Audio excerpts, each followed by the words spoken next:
Hi everybody, welcome back to the Retro Ghetto, and today we're going to be taking a look at games that I've completed thus far in 2021. Well, you know about Retro Ghetto, collecting and playing retro. Street Fighter on the Nintendo, I'm a veteran at this, not a pro.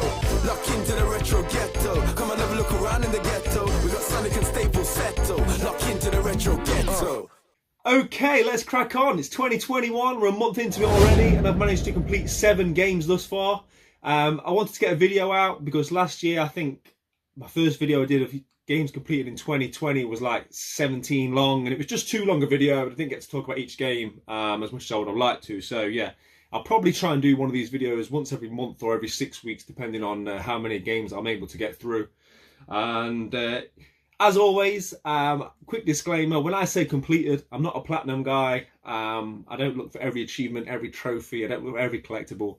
I usually like to play through the game, play through the story mode, and to me, that's completing the game. That's how I used to consider it as a child. If I clocked the game and saw the ending, that's it, done.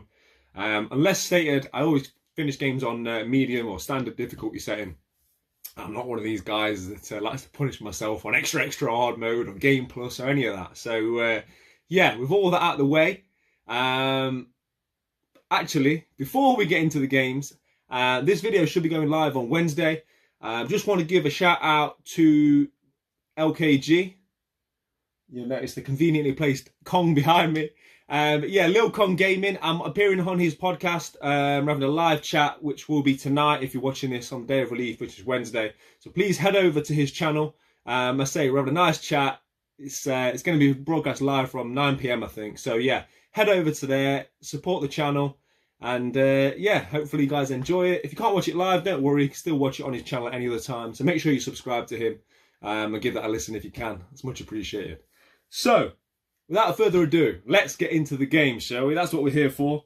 And the first one, the vast majority of this game I completed in 2020, but I didn't actually finish it until the beginning of 2021, which is why it's on this list. I put about 50 hours into this, I think. And that is Immortals Phoenix Rising. I spoke about this a couple of times on my pickups videos. I really enjoyed this game. I don't think it got necessarily as much hype or as much attention as it deserved. I think in and around this Christmas release, I think all the headlines were taken up by a little game called Cyberpunk. It turned out to be great. Yeah, I love this game. I'm a big Greek mythology fan anyway. It's very much in the vein of Breath of the Wild, which is one of my favourite games of all time. So really, it couldn't go wrong for me, which is why I decided to pick it up on day release, or date of release. Day release sounds like it's getting out of prison sometime soon. But yeah, it's very rare that I buy a game on the day of its release, but I did with this one, and I didn't regret it. Had a great time with it. And there's just so much to do. I say I put about 50 hours into it before I managed to see the ending. But you could probably double that. Like with a lot of Ubisoft games, are constantly adding to it. There's like online challenges that come available like every other week or so. There's also DLC packs that I believe are coming to this game soon. So yeah, if you're on the fence about this, I would definitely pick it up. If you enjoy Breath of the Wild, I think you'll enjoy this one. If we're looking at downsides of this, I would say it's a Ubisoft game, which tells you all you need to know. There's some bugs. Playing on the Switch, there were some frame rate issues, there were some pop-up issues and things like that. I'm not one of these people that gets too weighed down with things like that, technical performance. As long as I can play it and it's not too bad, it doesn't impact my enjoyment for the game. But I would be lying if I said there weren't some issues with it on the Switch. Also, as funny as this game is and as good as the dialogue is, some of the voice acting, I didn't rate it. It wasn't for me. Whilst I wouldn't say the gameplay is aimed at children in any way, shape or form, some of the puzzles on here are very difficult, and it will test your mettle to get through those. Some of the voice acting sounds like it's aimed at children. At times it almost felt like Greek mythology for kids. Step forward into the light.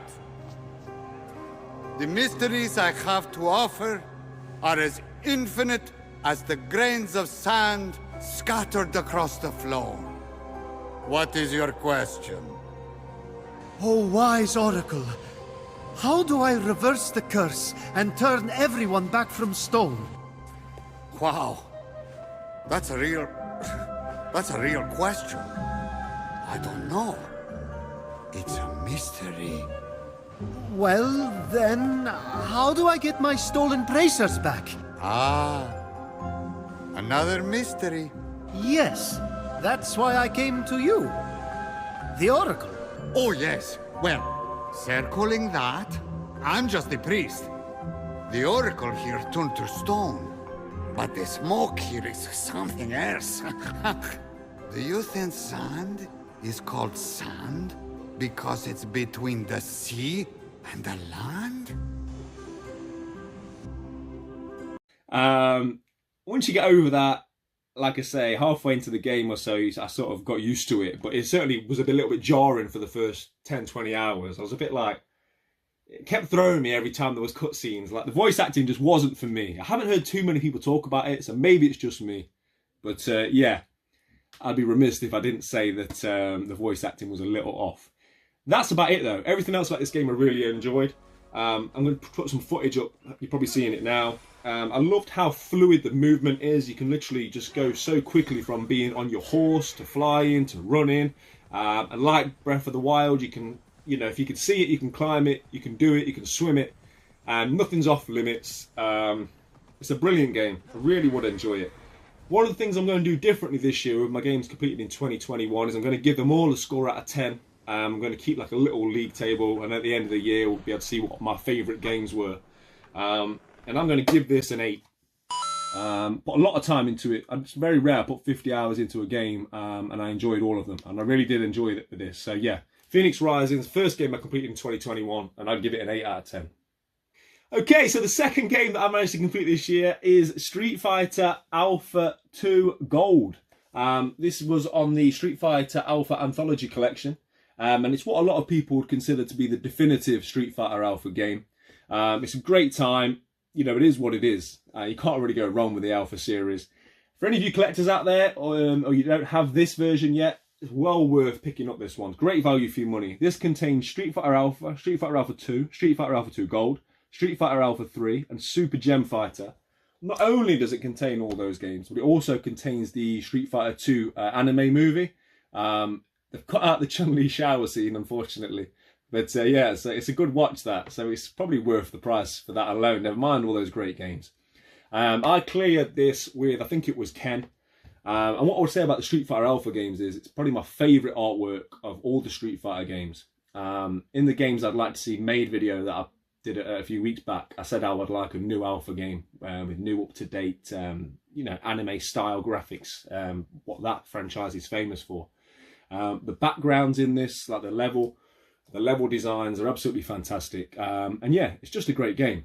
I gave this one a 7.5 out of 10, just because it's not too different from the other Street Fighter Alpha iterations. And yeah, definitely one to play if you haven't played before. Okay, so this is another one coming in at number 3 on the games I've completed this year list that I spoke about in games I'd like to see made, and that is Fight Night Champion. I'd love to see them make a new one, but that was for another video. So let's talk about this one. This is a great game. In my opinion, it's the greatest boxing game ever made. Certainly the greatest realistic boxing game ever made. If we take out, you know, classics like Punch-Out, etc.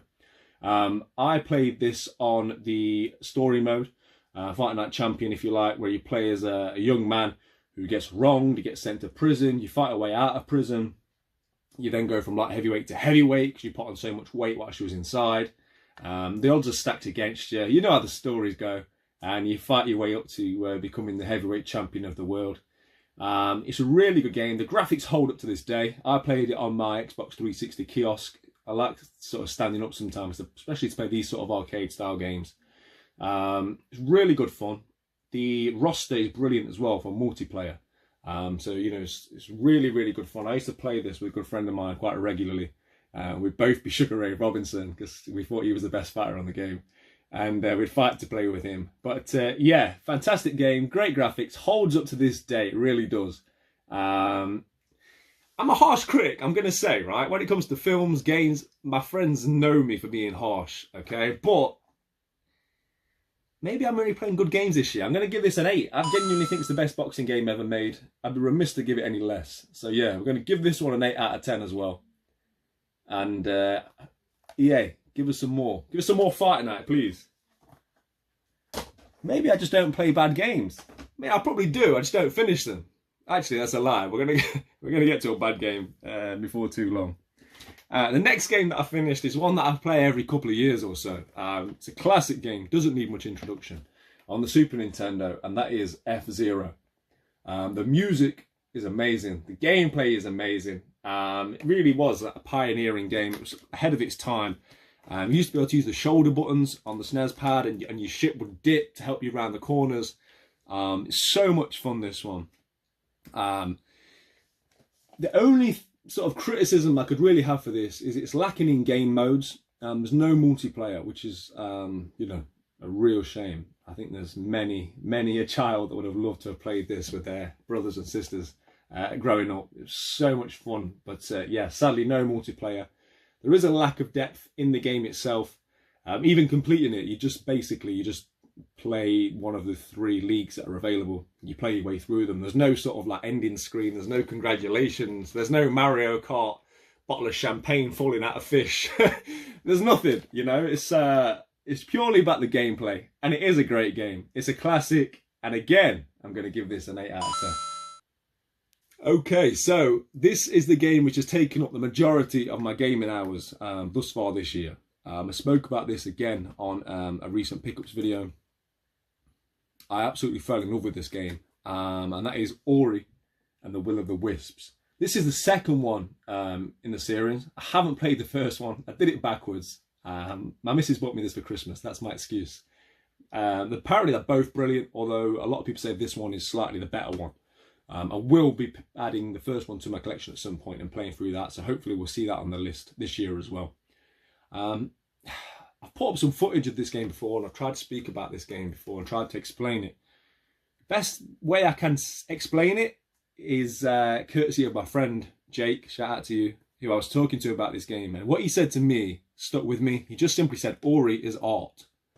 And that simple statement is that I can't put it into words any better myself. I don't have the superlatives that are better than that, basically. Ori is art, it really is. It's an absolutely beautiful game. From the music, the gameplay, and the sense of feeling you get with this game. It's such an emotional game. It really is. It is genuinely a beautiful, beautiful game. I said before, I sound like I'm talking about a Tinder profile or something, but yeah, you really should experience this one for yourselves. It takes you on an emotional journey. There's not even any voice acting in it as such. Any sort of NPCs that you come across, they sort of speak in a non-real language, I suppose. They make sort of noises, and then the subtitles. And again, that just adds to the feeling of it. It really takes you on a journey. And it's not an easy game, that's for sure. If you like Metroidvanias, you like action platformers, make sure you take a look at this one. There's some millimeter perfect platforming required. It can be frustrating at times and makes you want to pull your hair out, as you'll see in this footage.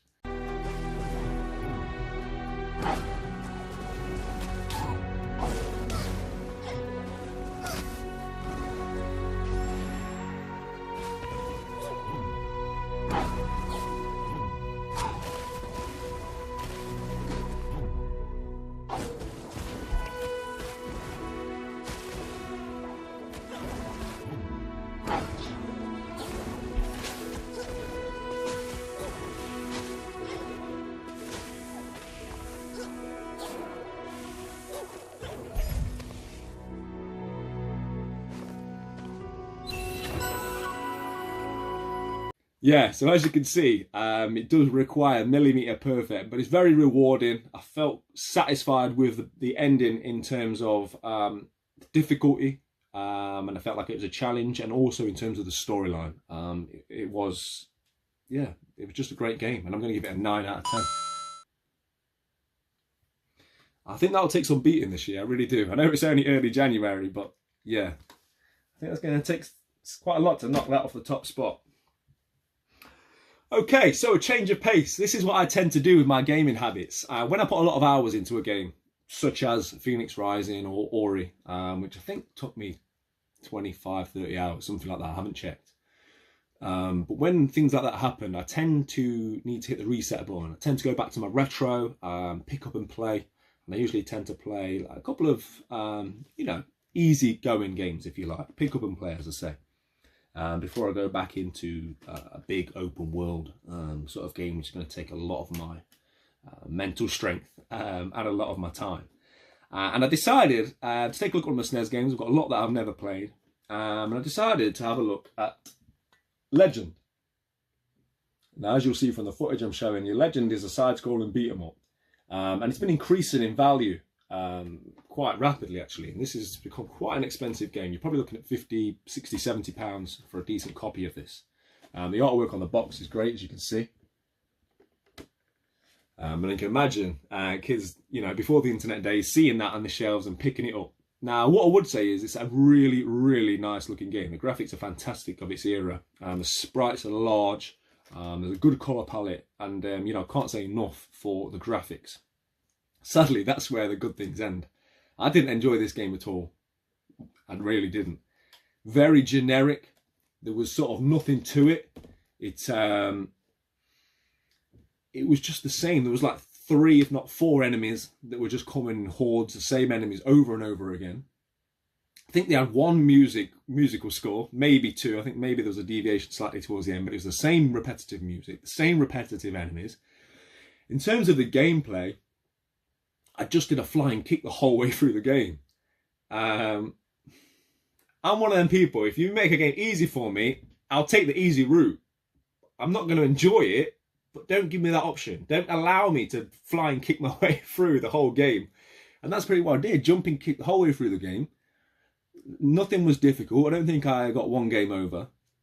I'm trying to think of more positive things to say about it, really. There was a nice mechanic where when you kill certain enemies, they drop keys. And then once you get to the end, there's like a bonus stage where you get to open so many chests within, I think it's 30 seconds.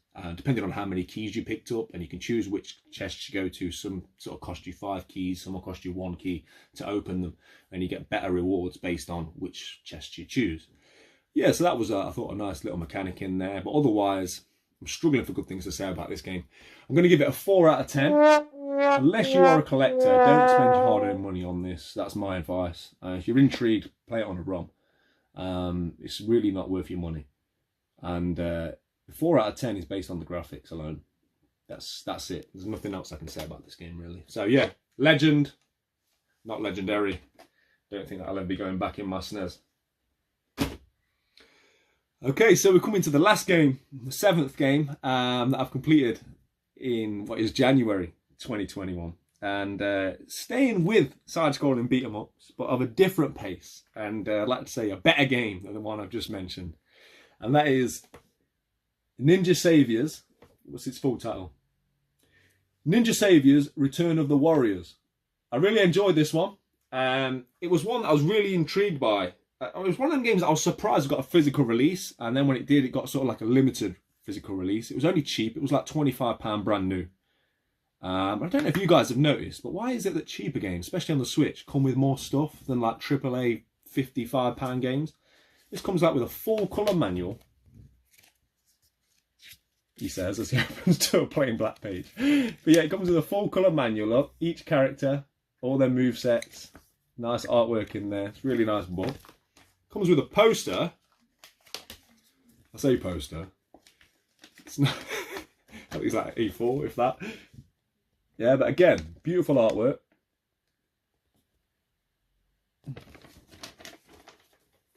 And everybody's favourite thing they never use, stickers.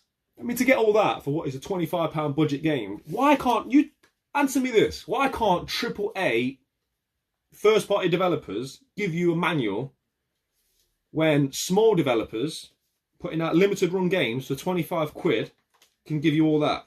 Answer me that. Tight. Anyway, back to the game. I enjoyed it. The reason I really wanted to pick this up, I think that's what I was saying before I got on a tangent about pieces of paper that come with it. The reason I really wanted to pick this up is because the original game, Ninja Warriors, on the Super Nintendo, always looked like good fun. And it's always something that piqued my interest. And it's always been something that's on my grail list to add to my SNES collection.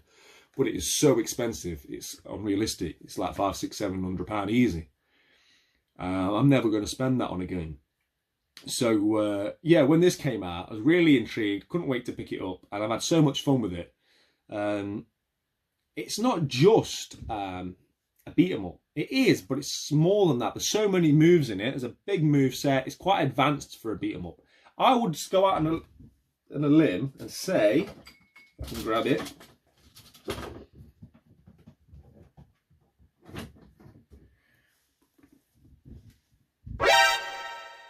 I've spilt my drink.